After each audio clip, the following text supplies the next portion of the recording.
Nesse caso, a culpa não é somente do SBT. Tem uma parceria, uma parcela de culpa da Televisa, que foi quem distribuiu os episódios para o SBT de forma baldeada, não entregou os episódios em temporadas. Gente, as séries são entregues para as emissoras por temporadas. Atualmente é assim, antigamente era assim também. Com séries dos anos 60, tipo A Feiticeira, Jean, tudo era direitinho entregue por temporadas. Mas a Televisa entregou Chaves para o SBT por lotes. Em um lote de episódios que a Televisa entregava para o SBT, vinham episódios de temporadas diferentes. E isso acabou baldeando a exibição do programa aqui no Brasil. E isso fez com que a série nunca fosse 100% dublada. É esse o problema aí, é porque são programas diferentes. Apesar de ser Chaves e Chapolin, são programas diferentes. Essas versões mais modernas dos episódios, elas fazem parte do programa Chespirito, não fazem parte da fase clássica, programa Chaves, programa Chapolin.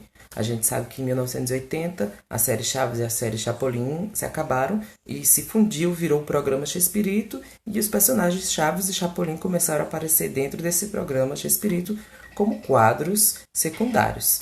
E haviam outros quadros, como o Chompers, né, que é o Chaveco, o Pancada, o Doutor Chapatin, enfim. Então, esses episódios mais modernos, eu não sei se o barulho da minha mãe tá atrapalhando, mas enfim, Ceará é isso mesmo. Então, esses episódios mais modernos não foram dublados porque não foram comprados e muito menos exibidos pelo SBT. Inclusive foram comprados. O SBT tem o direito de exibição desses episódios. Ele comprou, está registrado na Ancine todos os episódios do programa X-Espírito, mas não tem interesse de dublar e de exibir. Então, e até dublou alguns. Então vamos entender aqui. Primeiramente o SBT compra e manda dublar a fase clássica do programa, os anos 70. E até a fase clássica eles não compram completos, né? A gente sabe que o Multishow teve que dublar mais de 100 episódios de Chaves e Chapolin para completar a obra da fase clássica em português. Então já começa a inteligência do SBT aí. Depois o SBT compra o programa X-Pirito, dos anos 80 a 95, está lá registrado na Ancine, ele paga um valor por cada episódio a cada 5 anos, a Ancine, uma soma de mais de R$ 500 mil o SBT paga a Ancine a cada 5 anos. Não sei porquê, já que não tem o interesse de exibir, mas está lá. E não dubla. Então nós temos, inclusive dublou, mas só os anos 90. Então nós temos aí de 1980 a 1989, ou seja, 10 temporadas sem dublagem até hoje. Até a presente data, essas 10 temporadas não tem dublagem. É revoltante para quem gosta das séries. E aí depois, o SBT, deu uma doida no SBT, em 98 e 99, eles resolveram dublar os anos 90. Então, eles dão um salto de 1979 para 1990. Um salto de mais de 10 anos, que obviamente causa estranheza em quem assiste, né? Você de repente está assistindo um episódio dos anos 70 e depois dá um pulo para os anos 90. Causa uma estranheza no espectador. Mas deu essa doida no SBT, dublou todos os episódios dos anos 90 do programa X-Espírito. Inclusive, o programa X-Espírito possui duas dublagens, mas mesmo tendo duas dublagens sendo exibido por duas emissoras diferentes nos anos 90, não teve aceitação do público, não é tão conhecido como a fase clássica do Chaves. É uma pena e o SBT ainda chegou a exibir em 2001, nas madrugadas de 2007, chegou a exibir recentemente em 2017, mas nunca exibiu na íntegra, só esquetes cortados. Nós só temos acesso a toda a dublagem dos anos 90 do programa X-Espírito porque passou no canal TLN, que é um canal da Televisa de programação dublada em português.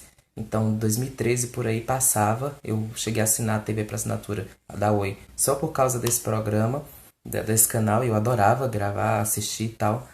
E a gente tem acesso hoje a essas dublagens somente por causa da TLN. Então, gente, o vídeo ficou tão grande que eu nem lembro mais da pergunta da mocinha. Sim, era sobre por que não dublaram alguns episódios, as versões novas, e só dublaram as antigas. A resposta é essa, porque o programa X-Espírito nunca teve esse interesse de dublá-lo por completo, de exibi-lo. Todos os anos 80 do programa X-Espírito está sem dublagem, e os anos 90 tem dublagem, mas nunca houve interesse de exibir.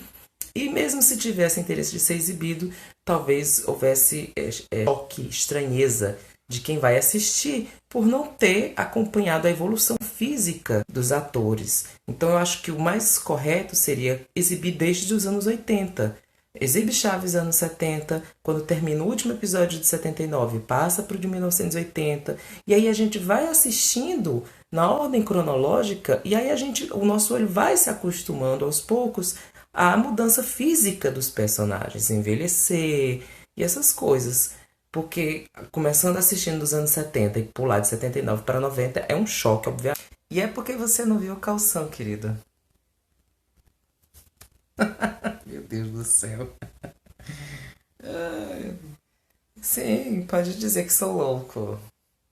Foi exatamente perto de 1980, já foi mais perto do fim, final dos anos 80, começo dos anos 90. O Chespirito queria parar de fazer o Chaves por achar que já estava velho, não tinha agilidade, e a Televisa obrigou. Era o sotaque da capital mexicana, o sotaque da cidade do México, que é o sotaque da capital. Tanto que quando eles fazem personagens matutos, né, camponeses, eles têm um sotaque diferente. Eles forçam o sotaque. Como aqui. Toda vida que eu posto uma foto ou um vídeo do elenco dos anos 80, 90, sempre aparece alguém para dizer: ah, mas não tem mais Madruga. Ah, mas não tem mais Kiko. Ah, mas saíram os dois que eram os melhor. Ah, mas seu Madruga já morreu. Gente, eu sei. Pior do que as pessoas que afirmam que não tem mais Madruga e Kiko são aquelas pessoas que perguntam por eles. Eu posto uma foto de 1991, como eu postei agora, do elenco. E cadê o seu Madruga? E cadê o Kiko? Onde é que eles estão? Gente, eu sei que nem todo mundo tem a obrigação de saber as coisas que eu sei ou de ler as coisas que eu posto. Mas tem algumas informações que já é de conhecimento público. A gente sabe que o Kiko saiu no final dos anos 70. A gente sabe que o Ramon saiu do elenco no final dos anos 70, de pouco depois do Kiko, e voltou em 81, mas só ficou um ano também, depois saiu para sempre, não voltou mais. A gente sabe que quando ele morreu em 88, já fazia 7 anos que ele já não trabalhava com o Chespirito.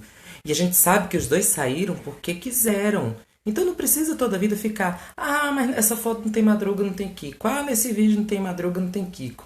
Ah, eles eram os melhores. Talvez justamente por eles acharem que eram os melhores, eles saem. Eu tô dando aqui uma opinião minha. Talvez por eles se acharem melhores, pelo menos o Carlos Villagrán, talvez o olho tenha crescido, tenha querido sair do programa Chaves, do programa de Espírito, para fazer o seu programa solo, achando que era melhor, e a gente vê que o programa dele é uma bosta, é uma merda. Você não consegue assistir um episódio do programa do Kiko solo completo, porque é muito fraco. Beleza, Kiko e Seu Madruga são os melhores dentro da vila.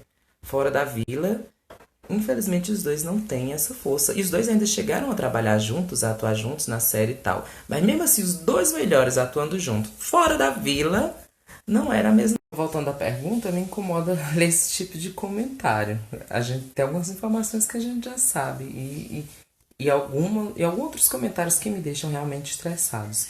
Esse perfil, diferente de outros perfis dedicados a espírito, que tem uma equipe, né, que é mais de uma pessoa, por exemplo, o perfil do Fórum Chaves, né, que é uma referência para mim. Existe uma equipe por trás do perfil do Fórum Chaves, não é só uma pessoa. Algumas pessoas, um número legal de pessoas, fica atrás do perfil para pesquisar, para postar. Inclusive eu mesmo já fiz parte dessa equipe. Algumas vezes cheguei a postar no perfil do Fórum Chaves anos atrás, mas o X-Pirotada sou só eu. Só eu para pesquisar, só eu para ajeitar fotos, editar, para colorizar algumas preto e branco, só eu para digitar texto, para pesquisar informação, se procede ou não. Eu sou sozinho. E, então sou só eu também algumas vezes para ver alguns comentários que fazem nas minhas postagens que me deixam mal. Eu cheguei a ter problemas de saúde por causa disso. Se vocês olharem aqui, minha pele tá toda fodida. Eu tive uma crise horrorosa de dermatite seborreica devido a estresse emocional. Alguns causados pelo meu trabalho, mas boa parte também causados por alguns estresses que eu tive com alguns seguidores aqui. Eu sou taurino, sou teimoso. Aliás, nem sou nem teimoso. Teimoso é quem teima comigo. Então, algumas vezes fui obrigado a ler alguns comentários que me deixam estressados. Comentários depreciando a nova dublagem, que é uma dublagem que fez de tudo para tentar ser parecida, se chegasse em aspas assim da original. Também há alguns comentários envolvendo até política, coisa que não cabe aqui no Despirotadas, sobretudo na época das eleições, me fizeram muito mal. E por um tempo eu pensei em excluir o perfil, ou desativar, ou entregar o perfil para outra pessoa cuidar, porque começou a fazer mal para minha saúde. Mas eu conquistei muita coisa boa com esse perfil. Eu conquistei a confiança, o respeito das pessoas da família do elenco das séries. E isso me dá muito orgulho. Eu falo isso me gabando mesmo, porque me dá muito orgulho. A família, os filhos, as filhas dos atores seguem os Despirotadas. As filhas do Carlos Villagrán são os amores, todas.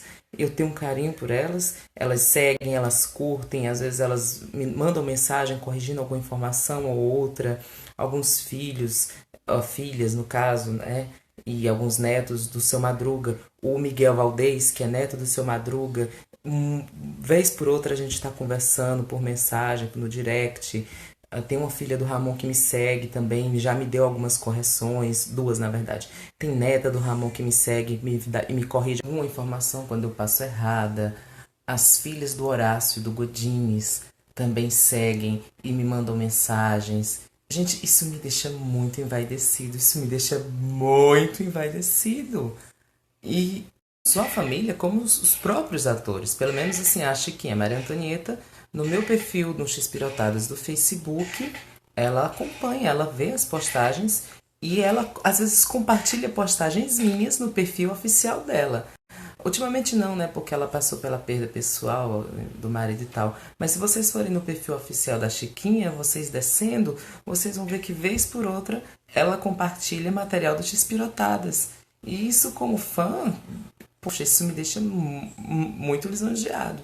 Sei que o filho da Maria, o Gabriel, também segue no Facebook e fica visualizando, fica acompanhando, né, para ver o que eu posto.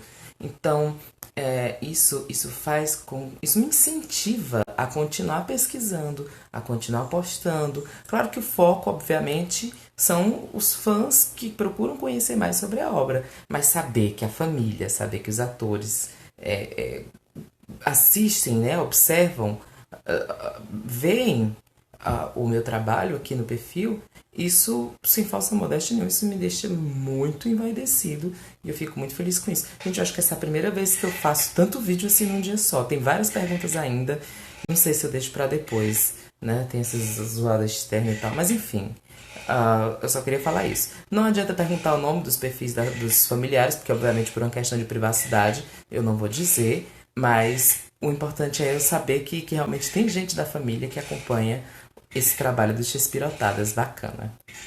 Depois que ela não tem mais o Kiko, depois que ela não tem mais o Seu Madruga, a sequência que tornava ela chata, resmungona, desaparece, porque ela não tem mais quem defender, não tem mais quem bater. Ela realmente teve que mudar a personalidade. É praticamente outra Dona Florinda. Não tem mais a gentalha, quem ela, né, costumava esnobar. Em 81, Ramon volta e aí ela volta a ser a chata de sempre, a dar os tapas e tal. É curioso isso. Mas respondendo a pergunta, eu achei necessária a mudança da personalidade. Até porque ela não mudou muito, assim. Não sei se isso foi coisa da cabeça do Espírito, não sei se isso foi algum pedido, alguma influência da própria Florinda, mas foi necessário. Ótima pergunta. Eu não sei responder. Não, eu não sei, nunca soube de nenhuma turnê de Espírito e elenco pela Europa, nem na Espanha, nem em um outro país. Não sei, mas eu acho que não. Sim, sim. Inclusive, o Ramon morreu por causa de um traumatismo craniano devido a tanta pancada na cabeça. Viu? Sim. É verdade esse bilhete. Brincadeiras à parte, é óbvio, vizinho, que os tapas não eram de verdade. Tudo na TV, pelo menos boa parte que a gente vê das coisas da televisão, é ficção, não precisa ser de verdade para passar a impressão de ser real. O caso é que é tão bem feito que a gente acaba achando que é de verdade. E no caso do tapa, o Espírito já revelou que tem um truque de câmera. Pode notar que toda vez que ela vai dar o tapa, a câmera muda na hora, para dar aquela impressão de que o tapa é de verdade. Então tem todo esse jogo de efeito de câmera para dar a impressão de realidade. É óbvio que o Ramon não ia passar 10 anos no programa apanhando de verdade, levando tapa de verdade. Nenhum ator aguentaria isso. E nem precisa, gente. Não precisa, né? Los dos dirigían, pero Enrique Segoviano hacía la dirección de cámaras en el aspecto técnico y Chespirito hacía la dirección escénica, o sea, dirigía los actores, cómo debían hablar, sus letras y tal. Y cuando se fue Segoviano, Chespirito tuvo que hacer las dos direcciones, la dirección escénica con los actores y la dirección de cámaras. Entonces yo creo que le costaba mucho trabajo hacer estas cosas. Vamos a ver los próximos stories. En el final del 78 y en el comienzo del 79, Televisa pasa nuevamente estos episodios de Acapulco. O sea, es una repetición de lo que se había grabado y exhibido en 77. Entonces, actualmente cuando Televisa vende las cintas de los episodios, el episodio de Acapulco va en su repetición del 78, no va en la fecha original de la cinta original del 77, desgraciadamente. En el principio de los programas, no solo la ropa de Don Ramón, como la ropa de todos los actores, era suya. Era la obligación del actor coser o comprar o alquilar la ropa de sus personajes. Entonces yo creo que era más fácil para Ramón tener su propia ropa. Entonces creó el personaje Don Ramón con su propia indumentaria. Entonces, a principio sí, era suya. Yo no sé cómo funcionan las leyes de derecho de imagen en México, pero una vez María Antonieta de las Nieves dijo en una entrevista que no recibía nada por las repeticiones. Solo... Sim, o Hotel Continental, que naquela época se chamava Hotel Continental, hoje em dia se chama Hotel Empório, pertencia a um dos sócios da Televisa e eu acho que ele quis aproveitar, né, o boom de Chaves para fazer um merchanzinho do hotel lá. E eu acho que deu muito certo, porque até hoje as pessoas procuram se hospedar nesse hotel e sobretudo no quarto onde foi gravada a cena com o Chaves e o Sr. Barriga. Foi um tiro certeiro. Continuou vivendo, ele ficou vivo até 2014. Se dedicou mais à sua peça de teatro, Once e Doce, ficou até 2000, 2001, eu acho, em cartaz, escreveu o livro Diário do Chaves, produziu junto com a Florinda uma novela, Alguma Vez Tendremos Salas, eu acho que, se não me falha a memória, ele dirigiu também a novela, e essa novela, a trilha sonora tinha muitas músicas que eram músicas do Chaves reaproveitadas. Sim, o Edgar Vivar vivia sofrendo acidentes, né? O personagem caía muito, coitado, né? E uma vez ele veio na Sônia Abrão, na primeira vez que ele veio no Brasil, e mostrou um galo que ele tinha no cotovelo por causa de um desses acidentes de gravação. Sim, tem uma explicação para isso, né? Naquela época, no começo dos anos 70, o México estava passando por uma crise do petróleo enorme. E aí essa piada dos energéticos está relacionada com essa crise que teve.